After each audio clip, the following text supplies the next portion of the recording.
Now we're going to concentrate on the cochlea, which gives us our sense of hearing, or our auditory sense. So you're probably familiar with the way that we hear is that sound waves are created in the environment, and that's basically just a vibration of air particles coming through the air, and they're going to be coming at different frequencies, which is going to give us a different pitch, and different amplitudes, which is going to give us a different sense of loudness. So we can see that here a little bit more closely. Frequency of the wave is telling us how closely all these sound waves are together. And normally we can hear sound waves if they're anywhere between 20 to 20,000 hertz, and a hertz is the frequency per second. So if that sound wave is coming in 20 times a second, it's going to be one pitch, it's going to be a very low pitch. The slower that frequency is, it'll be like talking way down here. We get a low frequency pitch, or we can get a really high frequency pitch if we increase the frequency of those sound waves. It comes up very high and can get annoying after a while. So that's the difference in frequency. Intensity is going to be due to loudness. So if I'm talking at my normal volume here, and I keep my same frequency, if I quiet it down a little bit, but I keep my same frequency, I'm going to reduce the amplitude of each of these sound waves. So if I'm talking up here in a real quiet voice, or if I'm talking up here in a real high voice, that's the difference. Or down here low in a low voice, or down here low in a low voice.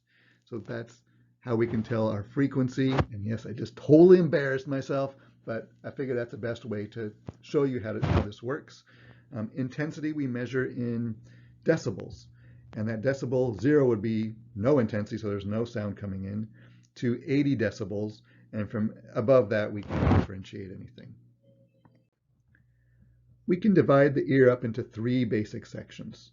We've got the external ear, which is the auricle and the pinna and the helix, the outer part of your ear, which is kind of funneling in all the sound noises, into the external auditory meatus, which is the opening to the auditory canal. And those sound waves are going to travel through here until they land on this tympanic membrane. And the tympanic membrane is going to serve 2 purposes. One, it's going to act as a barrier. So it's going to prevent water and bacteria and critters from coming into the middle ear, which is an air-filled space. So it's nice and dark and warm, and if water got in there, it'd be a nice warm environment for bacteria to grow, and that would be a bad thing. So the tympanic membrane is going to be a barrier to that. That tympanic membrane is also going to vibrate because of those sound waves, and it's going to vibrate on 3 bones here we call the ossicles. Now don't get these confused with otoliths that we saw on the otolithic membrane in the utricle and saccule of the vestibular apparatus. Those were otoliths. In the ear, the middle ear, these are called ossicles. They're the malleus, incus, and stapes, and I'll show you those on the next slide. The stapes is going to vibrate on what's called the oval window of the cochlea, and that's going to send off its signal in here, and we'll show you how all that works. And that vibrating energy is going to end up coming out what we call the round window right here. And the last part of this slide, I just wanted to highlight the auditory tube. This is actually a connection to that middle ear, and it's a connection down to your nasopharynx, the very top of your pharynx, that's going to help equalize pressure.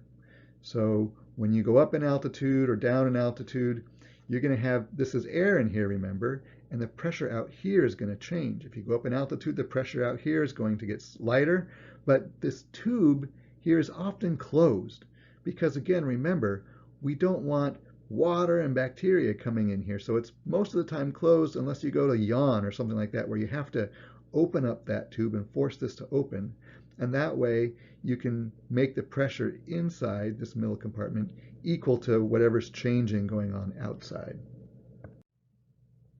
Okay, so here's a blow-up of that tympanic membrane, and you can see here's our malleus and our incus, and then the smallest bone in the body here is the stapes, and here's our, that stapes is feeding on the oval window, which is in the same shape as that stapes. It's oval in nature. And here you can see the round window just below that, where the vibrating energy is going to leave the cochlea. Here's our auditory or eustachian tube. And then we've got a couple muscles, tensor tympani muscle, and you can see this little guy, the tendon of the stapedius muscle, the smallest muscle in your body, I believe. And they're both going to be adjusting for the tension on that tympanic membrane. So when noises get too loud or they're too soft, they can adjust how much force is being put on those ossicles so that they can mute it or respond appropriately. So the cochlea, as you can see here nicely, is buried in that petrous part of the temporal bone, so it's well protected. It's actually made up of 3 different chambers. So if you can see the snail-like formation here, you can see the snail-like formation here. If you were to take a cross-section of one of those, it would actually look like this. There's 3 different tubes or tunnels in here, and the top and the bottom one are actually connected. Well, let's go ahead and name them first. We've got this upper chamber called the scala vestibuli. And scala means spiral staircase, and vestibuli is like an entrance or an entrance hall. So this is like the spiral staircase to a big entrance hall. That's the upper chamber. And the lower chamber is called the scala tympani. And the tympani, think of like the tympanic drum in a big orchestra, and it kind of looks like the same kind of shape. So we've got these 2 big tubes here, and they are both filled with perilymph, just like what we saw in the vestibular system. They're all kind of connected. Here's the outside part that's bone is part of that bony labyrinth, and we've got these vestibules inside of them. So we've got those 2 tubes, and then in the middle between them you see a 3rd chamber in here. We call this the cochlear duct. It's in between the 2 above, and this cochlear duct, just like the membranous labyrinth, this cochlear duct is filled with endolymph, which again is going to be really rich in potassium. This cochlear duct, the endolymph in here is connected with the endolymph in the vestibular system actually.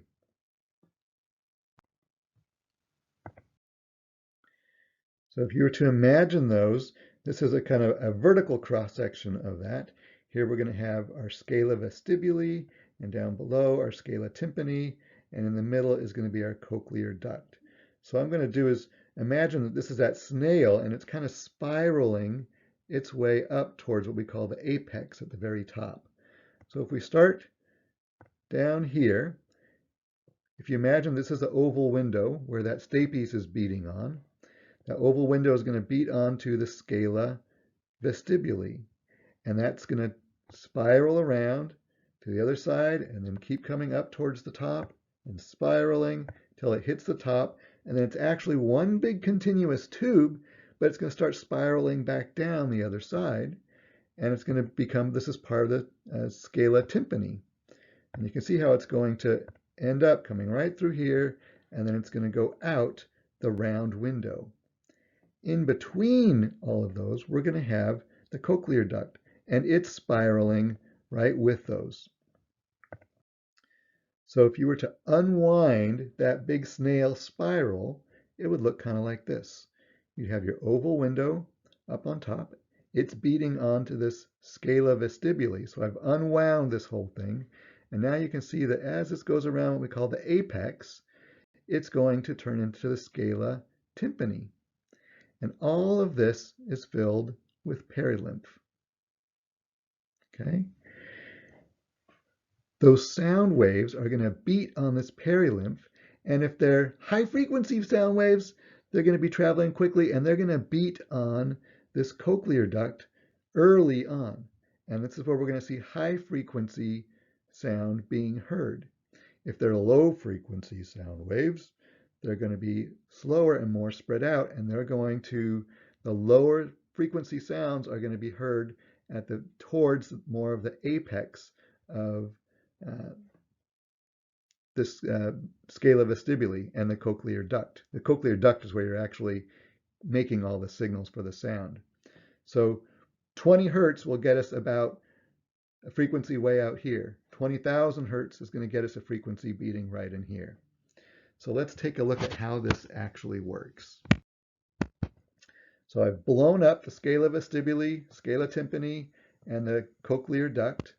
And inside this cochlear duct, you might have seen a little something before, is a special organ we call the spiral organ. And what's going to basically happen is that pressure is, those sound waves are beating down on this vestibular membrane, which is at the base of the scala vestibuli. It's what separates the scala vestibuli from the cochlear duct. And that vestibular membrane is going to beat down on this cochlear duct onto the endolymph in here. And that endolymph is going to end up pushing on these cells at the bottom. These cells at the bottom, we're going to call these basal cells. They're attached to this membrane here. They're kind of a supportive cells. And then we've got several rows of hair cells. We're going to have one row of inner hair cells, and we're going to have 3 rows of outer hair cells. And it's the inner hair cells that are going to be signaling off or sending an action potential out via the vestibulocochlear nerve for hearing. I'm going to show you how that part works in this next slide. So we just blew that up. Here you can see the supportive basilar cells on the basilar membrane here. And when that endolymph gets pushed from the outside, it's going to push on these cells, and it's going to push on these hair cells. We call them hair cells because they've got stereocilia that are pushing up into this, what we call a tectorial membrane. So when we get vibrate, when that membrane gets vibrated, it's going to push these stereocilia up into the tectorial membrane, and that's going to mechanically deform them and allow potassium to come in here, and it's going to stimulate this hair cell. Now, it's this inner hair cell that's going to have sensory information that's coming out. It's signaling the sensory nerves. These outer 3 rows of hair cells are actually more motor in nature, technically. And what happens is when the motor part of the cochlear nerve stimulates these hair cells, they can actually adjust the tension on this tectorial membrane by pulling them down or letting them be looser. And that's going to adjust how sensitive the inner hair cells are going to be to that tectorial membrane. So if they loosen up, they're not going to push up in there much, and it's going to be harder to send a signal out. If they tighten and pull this thing down, it's going to allow these stereocilia to be deformed much easier.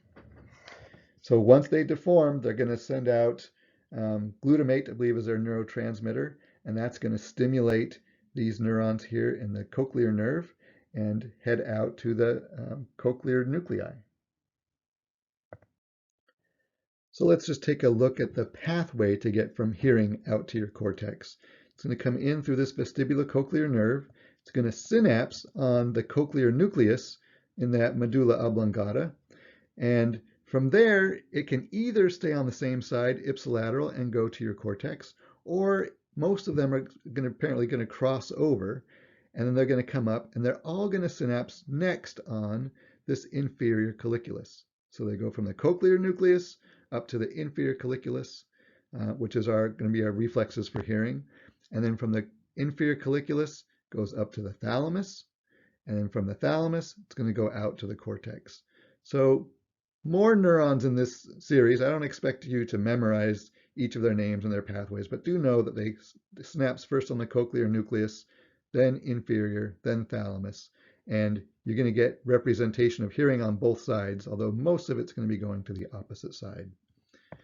I thought this was kind of interesting, and you don't need to memorize this either, but recognize that here is that cochlear duct of the cochlea, and you can see this range here, this yellow is going to be for our high-pitched sounds, and as we go up here, it's going to get lower and lower pitched sounds. There's a homunculus basically in the brain for hearing, just like we had for our somatosensory cortex up here. And the higher pitched sounds are going to be in this region, and the lower pitched sounds are going to be down here in this region. I just thought that was interesting to kind of point out. So let's put all this into kind of like a flow chart so that you can see it and name the steps from beginning to end, because that's what you'll need to do to show that you understand how hearing works. So we know that in the outer ear, those sound waves are traveling through the auditory tube, and they're going to be bouncing and vibrating that tympanic membrane. Then in the middle ear, those ossicles, the malleus, incus, and stapes, are going to transduce the sound wave to a mechanical vibration on the oval window. So it's sending it from one source of air vibration to physical vibration That window on the oval window on the cochlea is now going to then beat on the perilymph in the scala vestibuli. The scala vestibuli has a vestibular membrane that's going to push on that cochlear duct and cause the endolymph in the cochlear duct here to push on the hair cells eventually. Those hair cells, those inner hair cells, are going to push up their stereocilia into the tectorial membrane, and that's going to cause those stereocilia hairs, or hair-like structures, to bend and mechanically deform. And that's going to allow our potassium channel gates to open up, and that's going to depolarize our cell. And then we're going to have glutamate, the neurotransmitter, is released, causing an action potential in cranial nerve 8. It's going to our cochlear nuclei, the inferior colliculus, the thalamus, and then to the auditory cortex. So that's when you actually end up hearing it, is when it reaches your auditory cortex, because then you are consciously aware of it. This is a picture from your book, and I only bring it up because every time I see it, I look at it and say, what the heck is this trying to say? Remember, we can hear frequencies between 20 hertz and 20,000 hertz. And this picture is kind of misleading because this 20 does not represent 20 hertz. It represents 20,000 hertz. So you're supposed to multiply these numbers times 1,000. So in this case, you'll get 20,000 hertz here towards your base, and you'll end up getting 100 hertz, getting closer towards the apex. And it can really be down to 0.02, right? Because we can get down to 20 hertz. So that's all that this picture is trying to show you. So there are two main types of deafness that we have. One is called conduction deafness, and the other is called sensory neural deafness. And conduction deafness occurs when the sound waves are not conducted from the outer to the inner ear. So there's some kind of a problem in this space until it hits on this oval window in here, and where we have all the transference from physical input into an electrical input. So possible causes for conduction problems are, one, just a buildup of earwax, so you're not able to get the sound wave through that ear to build up on that temporal membrane, or the tympanic membrane. Or if it blocks on that tympanic membrane, it's going to prevent it from vibrating so well. So that's why they tell you never to use Q-tips, because Q-tips, often we think we're pulling the earwax out, but sometimes we're just packing it in there and storing it on that tympanic membrane, and then that's going to not let that thing vibrate so easily, so you're not going to be conducting the sound waves. You can also get fluid buildup in the middle ear. So normally this is an air-filled space, but you can get fluid in there. Hopefully it doesn't leak in through the tympanic membrane, but surfers, if you ever heard of surfers or swimmers' ear, you can get fluid back in there, and it can go in here, or it can come up more likely through the auditory or eustachian tube to get in this region, and that can cause problems with conduction in here. You could damage the eardrum itself, get little tears in it, or you can have an overgrowth of bone in this middle ear. Remember, these bones are the tiniest bones in your body, and if they grow too much, that can cause problems with how they vibrate on each other. If you have conduction deafness, it's going to be independent of the frequency. So it's going to be blocking all sound equally. Often what we'll do is give people hearing aids, and the hearing aids are basically, for all general purposes, increasing the volume. They're basically making that tympanic membrane beat harder because they're magnifying what that sound is doing on that tympanic membrane. The other general category of hearing impairment is called sensory neural or perceptive deafness, and that's going to be working or affecting the cochlea, the part that's transducing the physical vibration into an electrical impulse. We can see that that's sometimes due to damaged hair cells, and that can be from being exposed to loud noises for prolonged periods of time. Like if you're repeatedly going to loud concerts and sitting up close next to that stage, that can damage some of those hair cells if it's done repeatedly. Or if you're in a profession where you're like a construction worker or working at an airport where there's constantly loud noises around you and you don't wear the appropriate headgear, to muffle that sound, you can actually damage those hair cells over time. Sometimes we find, especially with age, that those hair cells can be damaged in certain areas of the cochlea more than others. And often it's going to be this very first part where you're seeing more of the high frequency sounds. And so a lot of times we'll have difficulty hearing those high pitched sounds, but you'll hear the low pitched sounds just fine. And that's because the hair cells in this basilar part, the very first part, get damaged a little bit more easily than the ones closer towards that apex. In this case, instead of just having hearing aids that amplify the sound in here, amplifying it's not going to do any good if those hair cells aren't working well. So we've been using what are called cochlear implants, and what those cochlear implants do is they're going to actually stimulate these nerves directly, the ones that they are able to detect what that sound is coming from. So there'll be an external cochlear implant that's going to be basically hearing or sensing the vibrations from outside, and it's going to send electrical signals, to stimulate the appropriate nerves in there so that you can get a sense of hearing. And it can be pretty amazing to watch somebody hear for the first time. Presbycusis is age-related hearing. So anything to hear presby is going to be referring to older person. And that basically starts when you're 20 years old. So once you're 20, you're going to start to lose some of those high frequency hair cells. And you probably won't realize it for a really long time until it gets to the point where it's causing a significant deficit to your ability to hear. Okay, so we've got conduction and sensory neural deafness. How do we really tell them apart? In lab, we would use a tuning fork, and we would do a couple of tests. One of them is the Rhine test. And in the Rhine test, what you do is you beat the fork, you put it up to your ear, or you put it up to your mastoid process. You'll hear a little boo going, because you'll hear it between one of the two ears. And once that sound goes away, you take it away, and you put just the vibrating part up to the ear. So it's going to be a very soft sound. And if you can't hear it, it means you've got a problem. But you don't know if it's sensory motor or if it's conductive or if it's sensory neural. So the way that you differentiate that is by doing what's called a Weber's test. In this case, you vibrate that tuning fork and you put it on your forehead. And what it's going to do is it's going to send vibrations throughout your skull. And if you have hearing the same in both ears, you'll hear it the same. But in some cases, you may hear it vibrating more on one side than the other. Now, if all of a sudden you start hearing it in the ear where you couldn't hear on the Rhine's test, that's going to tell you that you've got conduction deafness. Because the sensory motor part is working. If you can hear something, you know that the sensory neural is working.